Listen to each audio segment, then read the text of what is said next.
창세기 30장 41절로 43절 보겠습니다. 창세기 30장 41절로 43절. 창세기 30장 41절 합독합니다. 시작. 실한 양이 새끼 낼 때에는 야곱이 개천에다가 양떼의 눈앞에 두 가지를 두었고 양으로 그 가지 곁에서 새끼를 베게 하고 악한 양이면 그 가지를 두지 아니하고 이러므로 약한 자는 라반의 것이 되고 실한 자는 야곱의 것이 된지라. 이에 그 사람이 심히 풍부하여 양떼와 노비와 약대가 나비가 많았더라. 아멘. 기도하겠습니다. 사랑의 아버지 하나님 감사합니다. 오늘 우리가 또 창세기 말씀을 가지고 섰습니다. 야곱이 활용한 신풍나무의 지혜 2편. 아버지 주께서 주신 아버지 이 말씀을 잘 증거할 수 있도록 종에게 은혜 베풀어 주시옵소서. 감사하며 예수 그리스도 이름으로 기도했습니다. 네, 하나님께 영광의 박수를 드립니다. 제가 이제 이 시리즈로 야곱이 활용한 그 나무의 지혜를 6편 오늘 이제 마지막 편 같아요. 야곱이 외삼촌 집에서 이렇게 와서 이제 축복을 많이 받았다 이겁니다. 실한 양도 많이 받고 그 부자가 됐는데 우리가 생각할 때는 야곱의 그 지혜와 그 부지런함 때문에 이렇게 축복을 받은 게 아니냐 그랬지만 사실은 넓게 보면은 하나님께서 이미 베델에서 창세기 28장 13절 15절에서 이미 야곱에게 말씀하신 그 축복의 약속, 즉 언약의 하나님이라고 그러죠. 하나님은 그 약속한 대로 역사하시기 때문에 이런 그 은혜가 있었다. 그래서 창세기 28장 13절 15절을 보면 또 본즉 여호와께서 그 위에 서서 이르시되 나는 여호와니 너의 조부 아브라함의 하나님이요 이삭의 하나님이라. 내가 누워있는 땅을 내가 너와 내 자손에게 주리니 내 자손이 땅에 티끌같이 되어 내가 동쪽과 서쪽과 북쪽과 남쪽으로 퍼져나갈 것이며 땅의 모든 족속이 너와 내 자손으로 말미암아 복을 받을 것이다. 내가 너와 함께 있어 내가 어디를 가든지 너를 지키며 너를 이끌어 이 땅에 돌아오게 할지라. 내가 내게 허락한 것을 다 이루기까지 너를 떠나지 아니하리라. 이런 약속대로 이제 하나님께서 야곱에게 지혜를 주어가지고 이런 축복을 받았다는 겁니다. 그래서 우리는 어떤 사람들의 지혜, 어떤 사람들의 부지런함 그런 것 때문에 하나님의 어떤 뒤에서 움직이는 그 손을 봐서 평가할 때가 있다는 겁니다. 그런데 야곱의 지혜가 아무리 뛰어나고 했다 할지라도 하나님의 도움이 없으면 이런 일이 일어나지 않았다는 겁니다. 그래서 시편 117편 1절에도 여호와께서 집을 세우지 아니하시면 세우는 자의 수고가 헛되고 여호와께서 성을 지키지 아니하면 파수꾼의 겸손함이 허사다. 이런 말씀을 하고 있지 않습니까? 그리고 또 야곱은 양떼들에게 필요한 것이 뭡니까? 풀하고 물이에요. 양떼들에게 가장 좋은 양식이 뭐 우리처럼 밥을 먹는다든지 반찬 먹는 게 아니라 풀하고 물인데 풀은 이제 자연이 이렇게 하나님이 나게 자라게 하지만 그 사막지대에서 우물이라는 건 사실 발견하기가 쉽지 않거든요. 그래서 우물물을 잘 마시게 하는 것이 관건인데 목자로서 야곱은 그 건강한 양으로 양육할 수 있는 목양의 자질을 가지고 태어난다. 여기서 이제 야곱은 예수님을 비유한다면 양들은 우리 성도를 얘기하죠. 그래서 그 건강한 양들을 양육할 수 있는 그 달란트를 야곱에게 줬다 이렇게 볼 수 있어요. 우리가 큰 목회를 하는 큰 교회 목회자들도 보면 뭐 자신의 능력도 있고 공부도 많이 했고 성품도 좋고 그러지만 결국은 하나님이 그 은혜를 줬기 때문에 그런 큰 목회를 한다고 저는 믿고 있습니다. 네. 창세기 29장 2절 3절을 보면 야곱이 그들과 말하는 중에 라헬이 그 아비의 양과 함께 오니 그가 그의 양들을 치며라. 야곱이 그 외삼촌 라반의 딸 라헬과 그 외삼촌의 양을 보고 나가서 우물 아구에서 돌을 옮기고 외삼촌 라반의 양떼에게 물을 먹이고. 여기 보면 아구에서 돌을 옮겼다는 것이 나온다고. 아구에서 이게 무슨 뭐 중요한 일이냐? 중요한 일입니다. 사막에 들어있는 우물에 그 아구의 우물 아구에 큰 돌을 덮어 놓는다는 것은 굉장히 중요한 지혜예요. 목자들에게. 왜냐? 이걸 개방해 버리면 우물의 물이 날이 뜨겁기 때문에 금방 날아가 버릴 것이고, 또 큰 돌로 우물의 아구를 막아놓는 이유는 다른 데 있는 게 아니라, 만약에 큰 동물들 사자나 늑대나 곰이나 이런 애들이 와가지고 마음대로 물을 먹으면 양들이 먹을 물도 뺏길 뿐 아니라 사막의 야생동물은 누구든지 물을 원하는데 자신이 원할 때 맛있는 물을 위치를 알고 있다면 그때 자신이 잡아먹을 수 있는 어린 양이나 염소 등 초식동물들을 물 먹으러 와서 섭취해 이렇게 그들을 잡아먹어 버리니까 목자에 있어서는 이게 하나의 지혜가 필요한 거예요. 자기 양들 잘 길러가지고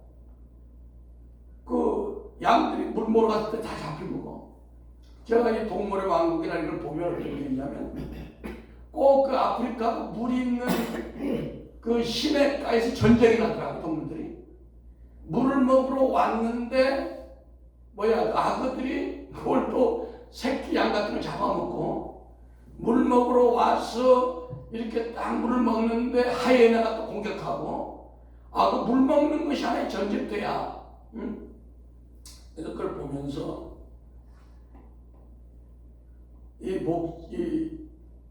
야곱은 목자로서 지혜가 있는 거예요.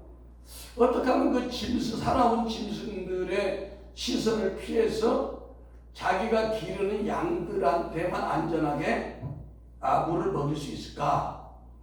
그 유일한 방법이 우물의 입구에다가 집중하세요. 큰 돌을 덮어놓고 그 우물을 자기 시간에 자기가 관리하는 양을 주기 위해서 그걸 보호하는 거예요. 이것이 무슨 동물에 대한 얘기 같지만 이것이 뭐다? 주의 종들이 성도인 양들을 관리하는 하나의 지혜가 숨어 있는 거예요. 예. 사막에서 양떼들에게 우물의 물이 생명수인 것처럼 지금 마지막 때 물이 먹을 물이 없어 기갈이 아니고, 먹을 양식이 없어 기갈이 아니고, 지금 정말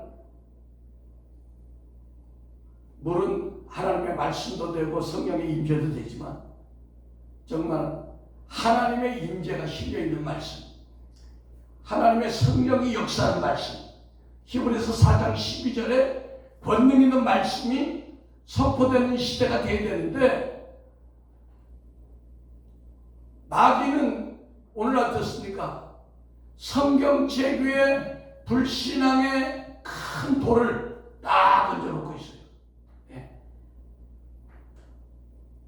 그래서 양들은 그 불신앙의 돌을 스스로 옮길 수가 없어. 연약하기 때문에. 그래서 마지막 때를 나가보세요. 마지막 때를 살아가는 양떼들이 스스로 하나님의 말씀인 성경을 보고도 믿지 못하도록 역사하기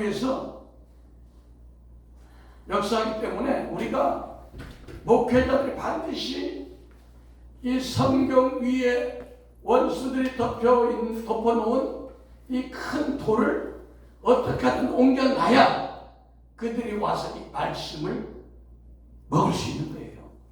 야곱에게는 그런 지혜가 있는데, 이게 지금 우리 목회자들에게 그것을 깨달으라는 지금 말씀이 좀 있습니다. 종교개혁을 통해서 마틴 루터가 누구나 하나님의 말씀을 읽을 수 있도록 성경책이 지금 널리 보급됐지만, 오늘 이 시대의 크리스천들은 성경 말씀을 덮고 있는 불신앙의 큰 돌 위에서 세상 문화의 마음을 뺏기고 있다는 겁니다. 그래서 이런 각박한 시대의 양떼들에게 생명수를 공급하는 방법은 바로 불신앙의 큰 돌을 옮겨놓는 목회자의 역할이 중요하다고 할 수 있는 것입니다. 아멘. 목회자는 힘들지만 성경의 우물을 덮고 있는 봉안, 이 불신앙의 큰 돌, 율법적이고 종교적인 큰 돌을 야곱처럼 힘들지만 매번 옮겨가면서 생명수인 하나님의 말씀을 성경이라는 우물에서 퍼가지고 양떼들에게 공급해 줘야 될 사명이 있다는 것입니다. 이걸 잘하는 것이 목회자의 능력이라는 거예요. 예. 말씀의 우물을 덮고 있는 봉안 큰 돌, 난해한 말씀들이죠. 그걸 옮겨놓고 이것을 하나님의 계시를 받아서 해석해야 성도들이 맛있게 먹는 말씀의 생수의 우물이 될 수 있다는 것입니다. 그러니까 야곱이 자기 양들이 먹는 우물에 큰 파이프를 옮겨놔서 물을 먹게 했다는 것이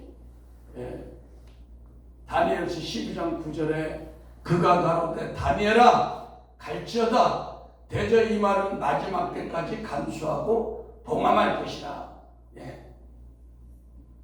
그러니까 이제 마지막 때는 두 가지로 해석할 수가 있죠. 마지막 때는 주님이 오시기 직전이 마지막일 수도 있고, 우리 각자의 삶에 있어서 내 자아가 죽고 갈라디아서 2장 20절이 성취되는데 내 안에 그리스도가 사는데, 그러니까 그때까지는 이 하나님의 말씀이 봉해져 있다는 겁니다. 그러니까 이 야곱의 이 봉한 말씀을 열어서 양떼들에게 먹였다는 거예요. 문자적인 의미, 이 속에 있는 그 영의 뜻은. 그러니까 오늘날도 목사들은 어떻게 돼? 이 봉한 말씀을 열어서 먹일 수 있는 능력이 있어야 된다 이겁니다. 이사야 29장 11절에 그러므로 모든 계시가 너희에게 봉한 책의 말처럼 되었으니, 모든 계시의 말씀이, 성경의 말씀이 딱 인봉되어 있다는 거야. 마치 야곱이 양떼들에게 먹이던 그 샘물의 우물을 큰 돌로 이렇게 딱 덮어놓은 것처럼 오늘날도 우리 먹는 하나님의 말씀을 이렇게 봉해놓은 거예요. 오늘 여러분들에게 이 말씀을 풀어주니까 어때요? 야곱이 그냥 짐승들에게 먹는 물에 뚜껑을 큰 돌로 덮어놓은 걸 치웠다는 것이 그냥 사변적인 그런 뜻이 아니라 하나님의 말씀의 물을 덮여진 그 봉한 돌을 우리가 옮겨놔야 먹을 수 있겠구나. 이해가 되죠? 예. 그러므로 모든 계시가 너에게 봉한 책의 말씀대로 되었으니 그것을 글하는 자에게 주며 이르기를 그대에게 청하노니 이를 읽으라 하면 그가 대답하기를 그것이 봉해졌으니 나는 못 읽겠노라 할 것이. 우리가 성경을 읽을 때 레위기는 사람들이 다 그렇죠. 창세기 출애굽기 개국기 잘 나가다가 레위기 와서 보면 시험이 들어간 성도들이 1년에 몇 번 읽겠다는 게 거기서 끝난다. 왜? 봉한 셈의 말씀이야. 무슨 뭐 짐승에 피 흘리고 그런 게 아니라 예수 그리스도 십자가로 풀어야 되는데 그것이 안 풀리니까 답답한 거야. 계시록 5장 1절에도 내가 보매 보좌에 앉으신 이 오른손에 책이 있으니 안팎으로 썼고 7 인으로 봉하였더라. 보좌에 있는 주님의 오른손에 말씀의 책이 있는데 7 인으로 봉했다는 거예요. 그러니까 2절에 또 봄에 힘있는 천사가 큰 음성으로 외치기를 누가 책을 펴며 그 인을 떼기 합당하냐 하니 하늘이나 땅이나 땅 아래에 등한 책을 펴거나 보지 못할 리가 없더라. 이 책을 펴거나 보거나 하기에 합당한 자가 보이지 않기로 내가 크게 울었더니 장로 중에 하나가 내게 말하되 울지 마라. 유다 지파의 사자 다윗의 뿌리가 있겠으니 이 책과 그 7인을 대시게 하더라. 그러니까 성령의 능력이 아니면 하나님의 말씀이 봉한 7인으로 봉한 이 말씀을 우리가 이문대로 해석할 수가 없다는 겁니다. 방금 야곱이 양떼들에게 먹일 우물에 돌을 씌우는 것이 이런 이치로 제가 설명한 것처럼, 그래서 야곱은 모든 양떼가 물을 마실 때 나무 가지를 앞에 놓은 게 아니라 실한 양이 잉태할 때만 그 나무 가지를 두었다는 겁니다. 그러니까 약한 양이 잉태할 때는 그 가지를 놓지 않았다는 거예요. 그러니까 자동적으로 약한 양은 라반의 것이 되고 실한 양은 야곱이 됐다는 거예요. 여기 야곱은 뭐야? 예수 그리스도를 상징하고 라반은 사단을 상징하는데 야곱의 것은 말씀의 물을 마실 때 양들이 물을 마실 때 알록알록한 나무 십자가 과정을 거쳐서 거듭나서 하나님 나라에 들어간 자를 말하고 라반의 것은 말씀의 물을 마실 때 자기 십자가 자아파쇄를 인정하지 않기 때문에 약한 양이 돼서 사단의 소유로 전락한다는 겁니다. 그러면 실한 양은 누구 것인가? 그렇다면 야곱이 나뭇가지를 앞에 세울 수 있는 대상인 실한 양은 어떤 종류냐고 사람으로 따지면 이게 중요한 거예요. 그것은 성도로 말하면 우리가 예수를 믿는 데 있어서 십자가의 도를 우리가 받아들여 가지고 지식으로 하는 게 아니라 그것을 내 삶에 적용해서 자아를 깨뜨리고 어찌하든 우리 옛사람을 죽여서 내 안에 하나님 나라가 회복돼 가지고 날마다 항상 기뻐하라 쉬지 말고 기도하라 범사에 감사하라가 회복된 상태가 돼서 그 상태에서 하나님의 영광을 위하여 열과 성을 다하여 달려가는 믿음의 사람을 얘기한다. 이게 실한 양의 개념이에요. 이 실한 양의 개념은 자기 십자가를 지고 예수를 따를 수 있고 그 나라에 들어갈 수 있기 때문에 그러니까 야곱이 이 양은 이 십자가의 삶을 살 수 있는 양이야. 그러니까 그 앞에 갖다 놓으니까 그 생명을 낳는 거예요. 딱 봐서 이 양은 십자가의 살 능력이 안 돼. 그러니까 십자가를 앞에 놓지 않는 거예요. 하나님이 우리 앞에 하는 것도 그래요. 예수님이 이 땅에 오셔서 사복음서에 보면 자기 십자가라는 말씀을 굉장히 많이 했어요. 누가복음 14장 27절에 누구든지 자기 십자가를 지고 나를 따르지 않는 자도 능히 내 제자가 되지 못하고 마태복음 16장 24절에 예수께서 제자들에게 이르시되 누구든지 나를 따라오려거든 자기를 부인하고 자기 십자가를 지고 나를 따를 것이라. 빌립보서 2장 8절 사람의 모양으로 나타나서 자기를 낮추시고 죽기까지 복종하셨으니 십자가에 죽었다. 예수님이 십자가에 죽으셨다는 거예요. 마가복음 8장 35절에 누구든지 자기 목숨을 구원하고자 하면 잃을 것이요 누구든지 나와 복음을 위하여 자기 목숨을 잃으면 구원하리라. 그러니까 버드나무와 살구나무와 식풍나무의 껍질을 벗겨서 물 위에 세워놓으면 양떼가 물을 먹으러 와가지고 새끼를 베는데 어떤 양떼가 올 때 이걸 세우느냐? 아무에게나 세우지 않는다는 거예요. 하나님도 우리가 신앙생활하는데 아무에게나 십자가의 길을 제시하지 않는다는 겁니다.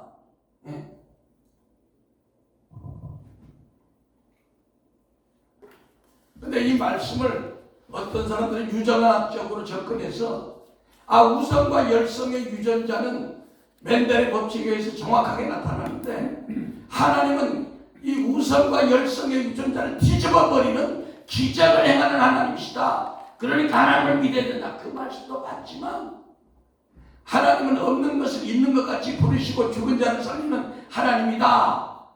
돌아가신 조용기 목사님이 말씀 많이 했어요. 히브리서 11장 10절에 이러므로 죽은 자와 같이 한 사람으로 말미암아 하늘의 허다한 별과 또 해변의 무수한 모래와 같이 많은 무소리 생각하였느니라.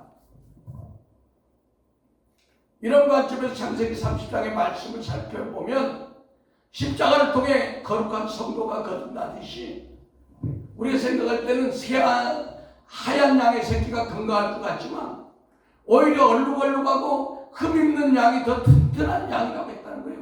그것은 왜 그럴까요? 사도 바울이 자기 속에 알룩알룩한 것이 있다는 걸 알았어요. 그것이 뭐냐? 내가 그리스도의 흔적, 죄의 검은 흔적을 가진 악한 자였는데 하나님이 나를 변화시켰다는 거예요. 그게. 응? 갈라디아서 6장 17절에 이후로 누구든지 나를 괴롭게 하지 말라. 내가 내 몸에 예수의 흔적을 가졌다. 이렇게 말씀했어요. 여기서 중요한 것은 거듭남의 첫 걸음은 자신이 죄인임을 깨닫고 회개하는 것인데 바울은 자신 안에 얼룩얼룩한 흠있는 양 같은 것이 있는 자신을 죄인의 괴수라고 고백했다는 겁니다. 나는 양같이 희어. 나는 점이 없어. 나는 무음해. 바리새인처럼 나는 일주일에 2번 금식하고 박하와 근처와 11조 외양에 11조를 하고 나는 기도도 열심히 하고 가기 때문에 예수님 나는 천국에 갈 자신이 있기 때문에 예수님 당신 안 믿어. 나는 율법만 믿어. 천국에 가. 이런 건 똑같은 거예요. 근데 바울은 자기 자신이 죄인의 괴수라고 내 안에 얼룩얼룩한 흠있는 죄가 있다고 고백했어요. 디모데전서 1장 15절에 믿보다 모든 사람이 받을 만한 이 말이여 그리스도 예수께서 죄인을 구원하시려고 세상에 임하셨도다. 죄인 중에 내가 괴수야. 우리 모두도 내 안에 알룩알룩한 죄의 반점이 있는 것을 신하시기 바랍니다. 아멘. 아멘. 예, 따라합니다. 내 안에도 바울과 같이 베드로와 같이 알룩알룩한 죄의 반점이 있음을 고백합니다. 아멘. 베드로도 마찬가지예요. 물고기를 밤새도록 잡다가 하나도 못 잡아가지고 쩔쩔쩔쩔매는데 예수님이 와가지고 야, 너 오른쪽 깊은 데 가서 그물 한번 던져봐. 그랬더니 고기 한 마리가 배 두 척에 차고 넘칠 만큼 막 기적이 나타난 거야. 그럼 우리는 어때? 할렐루야, 놀렐루야, 그거 봐라. 하나님이 나 사랑하는 거 맡긴 줄사. 봤지? 나 오늘 대박 터졌어. 예수 믿으려면 이렇게 믿어야 돼. 오늘 기분 좋아. 내가 한 장 쏠게. 이런 게 아니라 바울은 자기 속에 있는 얼룩덜룩한 죄의 점을 본 거예요. 주야, 나는 죄인인데 주님 나를 떠나주세요. 어째 나 같은 죄인에게 찾아와서 이런 은혜를 베푸십니까? 보통 사람 같으면 밤새도록 경상도 말로 쇠가 빠지고 고생해가지고 해도 고기를 못 잡았는데 고기배 두 척에 채우는 기적을 했으면 막 날고 뛰고 난리가 났을 거야. 그러나 베드로는 누가복음 5장 8절에 시몬 베드로가 이를 보고 예수의 무릎 아래 엎드려 이르되 주여 나를 떠나소서 나는 죄인이로소이다니. 우리 십자가의 길은 내 속에 얼룩얼룩한 죄가 있다는 것을 우리가 인식하는 데부터 우리가 출발해야 될 줄 믿습니다. 즉 야곱이 양들에게 보여준 3가지 나무를 통해서 자신의 자신의 연약함, 자신 속에 있는 은밀한 죄를 인식하도록 야곱이 그런 연출을 했다는 거예요. 그래서 야곱은 탁월한 목회자입니다. 오늘날 우리가 막 야곱을 뭐 꾀고 많고 뭐 어떻게 나쁘게 얘기하지만 이 속에 목회의 비밀인 줄 믿습니다. 그래서 우리가 이 죄를 회개하면 그때부터 진정한 거듭난 튼튼한 양이 되는 거야. 튼튼한 성도가 되는 거야. 알겠습니까? 예. 그 십자가의 도를 깨닫고 말로만 죄송합니다 이렇게 뭐 말로만 하는 게 아니라 우리 삶 가운데 우리 자아가 십자가에 못 박혀야 하는 죄인을 깨닫고 그걸 회개하고 그것을 삶으로부터 돌이키는 아멘. 이것이 중요한 오늘 포인트라는 겁니다. 아멘. 야곱은요 그러니까 그걸 알았어요. 이 성도한테는 절대로 십자가의 이 도를 제시해서는 할 수가 없구나. 그러나 딱 보니까 이 사람은 배운 것도 없고 몸도 연약하고 가진 것도 없지만 튼튼한 영을 갖고 있어. 내가 십자가의 도라는 알록달록한 나무를 딱 세워놓으면 이 사람은 거기서 순종하고 빛 가운데 나올 튼튼한 양이야. 이걸 보게 된 겁니다. 그래서 하나님께서 자신이 죄인임을 인식하고 회개해서 믿음으로 이룰 수 있는 영적으로 튼튼한 양에게만 하나님은 오늘날도 우리에게 십자가의 길을 걷게 하신다는 겁니다. 아멘. 네. 우리 선교사님이 참 감사한 것은 제가 1월 달에 나오셨나요? 근데 코로나가 한국 땅에도 언제 끝날지 알 수도 없었어. 그때 이전 정권들이 코로나를 가지고 정치 방역을 하면서 얼마나 교회를 옥죄일 때요, 힘들 때요. 근데 본인도 지금 가족들도 힘들었죠. 그때 코로나 걸린 사람이 있었죠. 근데 중앙아시아 어디 나라로 선교를 얘기도 안 하고 갔다는 얘기를 듣고 나 2가지로 좀 마음에 의심이 있었어요. 의심이나 의문이 있었어요. 왜 선교사님이 말도 안 하고 저렇게 혼자 이렇게 갔을까?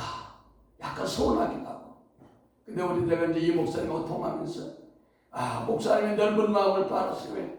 지체들에게 부담을 안 주려고.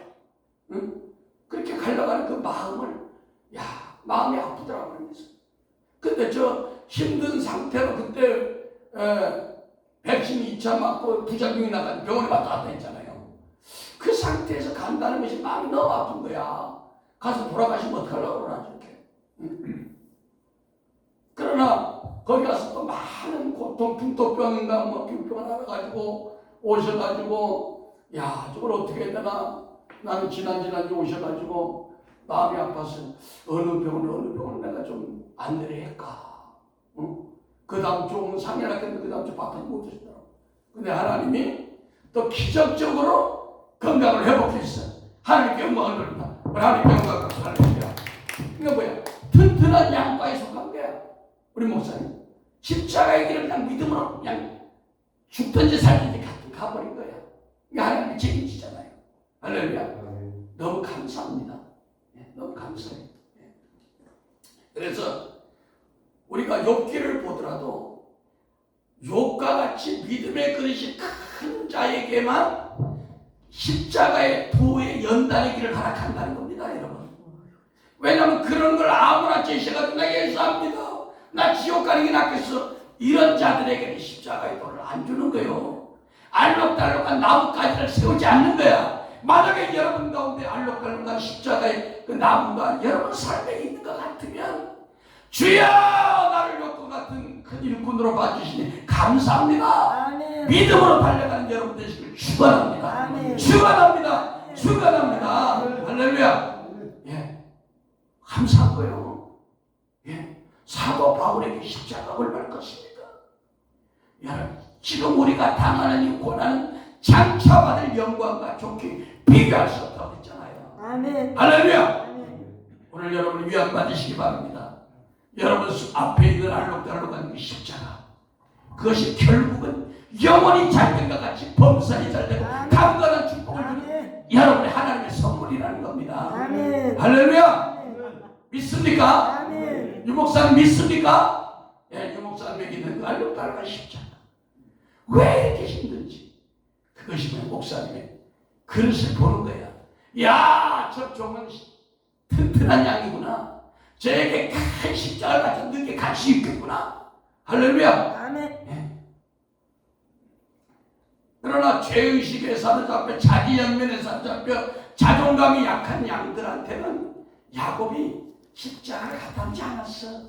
아유, 저 양을 그 맡겼다가 잘못하면 예수님도 버리고 성령 부인하고 지옥 갈 것 같으니까 그냥 놔두는 거야. 그런 사람이 잘 되는 걸 우리가 보고 주여 왜 나에게 차별합니까? 아이고 저런 인간들은 저렇게 신앙생활도 못하는데 왜 저렇게 축복하며 이런 얘기를 하면 안 된다는 거예요. 아멘. 믿습니까? 예. 하나님이 여러분을 얼마나 사랑하시는 거예요. 한번 웃읍시다. 예. 예. 그러니까 잠언 24장 16절에도 대적 의인은 7번 넘어질지라도 다시 일어나려니와 악인은 재앙으로 말미암아 엎드러집니다. 그러니까 잠언 선지자는 뭐 마음이 곧고 정직하고 이게 아니라 어떤 환난과 어려움이 와도 질적팔기할 수 있는 아멘. 그런 강인한 의지의 사람을 하나님은 선임이라고 하는 거예요. 우리 선교사님 그런 의지가 있어. 어떤 나라에서 쫓겨났어. 또 아프리카 가서 또 쫓겨났어. 그럼에도 불구하고 불도저처럼 밀고 나가는 거예요. 할렐루야. 아멘. 할렐루야. 아멘. 우리가 저런 본을 받아야 됩니다. 할렐루야. 성경은 우리가 강하고 담대해서 십자가를 올바르게 바라보고 우리가 죄인임을 고백하고 우리 삶에 그것을 적용하면서 나가라고 야곱을 통해서 이 알록달록한 십자가의 교훈을 주는 겁니다. 아멘. 우리에게 뭐 그런 걸 해가지고 복과 물질의 축복을 많이 받고 이런 얘기하고 다른 거에 결이 다른 거야. 알겠습니까? 아멘.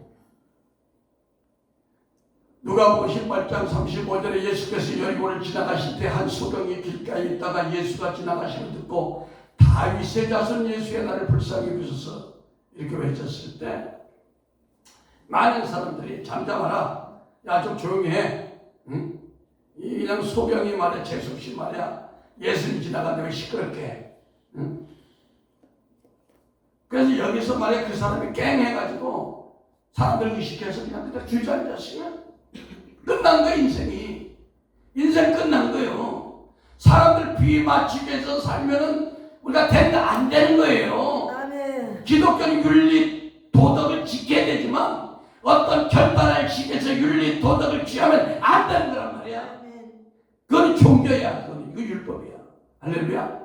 때로는 소경처럼 윤리와 도덕을 시끄러워 사람들에게 민폐를 끼쳐. 그러나 이것이 믿음의 길이라면 아멘. 우리가 옳은 얘기를 듣고 있습니다. 아멘. 왜냐하면 이 소경은 소경으로 사는 삶이 너무 힘들고 어려워서 예수를 찾아왔는데 단번에 예수님이 오라 하지도 않고 사람들로부터는 잠잠하라고 핍박을 받고 그 상황에서 야 내가 지금 어떻게 해야 될까? 내가 여기 그냥 물러나면 또 이 처지로 평생 소경으로 살다 죽고 말 텐데 이 소경의 DNA를 내 자녀들에게 또 물려줄 텐데 이해 안 되겠다. 도덕과 윤리도 중요하지만 이런 때는 도덕과 윤리가 아니라 내가 신한 양으로 살아남기 위해서 하나님 나라를 얻고자 하는 열정 있는 자로서 내가 주님 앞에 달려가야 되겠다. 아멘. 그래서 이 소경을 하나님이 기뻐하신 겁니다. 아멘. 그래서 우리 신앙생활도 말씀을 깨닫는 것에 그치지 말고 말씀과 십자가의 삶이 병행될 때 하나님은 우리를 신한 양, 신한 성도로 우리를 키워주신 것입니다. 아멘. 약한 양인 어떤 양입니까? 겉으로 예수 믿는다고 큰소리 치지만 막상 어떤 어려움이 왔을 때 십자가의 연단이 왔을 때 예수를 부인하고 슬금슬금 눈치 보면서 뒤로 빠지는 사람이에요. 제가 우리 교회도 보면은 목사님 생명의 말씀 너무 좋고 하나님의 임재가 너무 좋습니다. 기름 부음이 너무 탁월합니다. 그래도 이런 말씀이 연단의 십자가가 싫어서 슬금슬금 꽃물을 빼는 영원히 허약한 양들을 많이 봤어요. 예. 만약에 이 소경과 같은 상황에서 오늘도 우리 주사랑교회 예수님 와 계시지만 주변에서 잠잠하라고 그러고 주변에서 제재를 가하면 기가 죽어가지고 아이고 뭐 좋은 게 좋지 뭐 아이고 예수를 뭐 이렇게 요란스럽게 밀어 그래가지고 그 자리에 있다면 그 인생은 비참한 인생으로 끝나고 마는 거예요. 네. 그런 연약한 성도들에게는 아롱진 십자가의 나무를 그 앞에 제시할 수가 없는 거야. 그리고 그런 사람들이 여기 와서 이 객천에 있는 물구유 알록달록한 물구의 말씀을 먹는다 할지라도 그 사람의 지식이 되고 마는 거야. 그래서 야곱의 소유, 하나님의 소유가 아니라 라반의 소유, 세상인 것 마귀의 소유로 전락되고 만나는 겁니다. 그래서 마태복음 10장 38절 39절 또 자기 십자가를 지고 나를 쫓지 않는 자도 내게 합당치 아니하니라. 자기 목숨을 얻는 자는 잃을 것이요 나를 위하여 자기 목숨을 잃는 자는 얻으리라. 아멘. 이렇게 주님이 말씀했어요. 자신의 삶 속에서 어렵지만 말씀에 순종하며 아멘. 예수를 힘들게 만든 사람만이 십자가가 뭔가를 우리가 알게 되는 거예요. 아멘. 이런 과정 없이 예수님을 체험하지 못한 사람에게는 십자가라는 것은 하나의 단어와 관념 속의 십자가를 뿐이고 이런 관념 속의 십자가를 머리로 아는 자들은 교회에 나온다고 해도 결국 라반의 소유, 연약한 양으로 전락하게 된다는 겁니다. 말씀을 정리합니다.